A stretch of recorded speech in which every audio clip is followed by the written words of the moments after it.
So how's your conversation with Dusty go? I didn't agree with what happened last night. Don't want to get into it because it's already done. It'll be on television, I'm sure. If not, I don't even remember if it was dark or if it was V, but it happened, the timing was terrible on it. So, we'd like to turn our notice in tonight. I'll be happy to do the job for Bobby right in the middle. And, we'll drop the titles to him. Tonight will be our last night.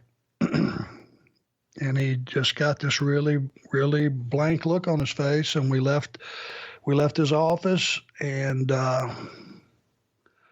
we didn't see him again. Really? The rest of the night. No. We kind of went and told Bobby and those guys, and we told Rick, and Rick didn't believe us.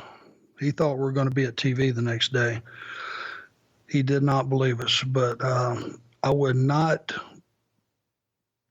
take anything that serious that affected as many people as it was going to affect. My family, Tully's family, the crew, our opponents, the ownership, the booker, a lot of people this was going to affect. And I don't think people really understood how much it would affect the company, but I knew because I had confidence in us, and I knew what we represented, and that's what I based my value on, week in and week out. The things that I saw that we could make happen within the confines of the parameters we were given. So it wasn't a decision I made lightly, but I had a responsibility to myself to draw a line in the sand, and that was it.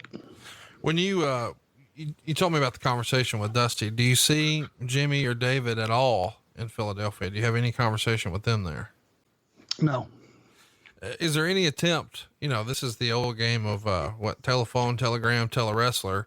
The boys in the locker room knew this is your last night in and you're going to the WWF. Does anybody else start to feel like, hey, help me get one of those life rafts from New York? Is anybody else asking to put in a good word with Vince? There was an eerie silence every time we would walk by somebody, whether it be to go get a cup of coffee out in the hall. We went and found a locker room that we could be secluded, just the two of us. But every time we walked out in the hall to either, get a cup of coffee or whatever, there was this eerie silence like someone had died.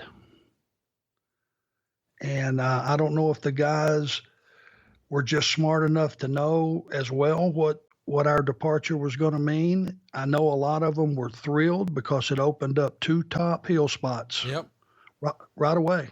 And I don't blame them. And if they didn't feel that way, if they didn't smell the blood in the water and go, I want that spot, then I don't know what they're doing in the business. But there was an eerie silence, and nobody was really looking us in the eyes. I think they knew, at least, no matter what you thought about Tully Blanchard, when he puts his notice in after the occurrences as of late, that he meant it. And me backing him up, I'd never lied to anybody. The guys that I worked with, the guys I worked for, never lied to. I told them the truth a lot of times when they didn't want to hear the truth, but I'd never lied to them. So they knew it was a legitimate deal, and there was just an eerie silence.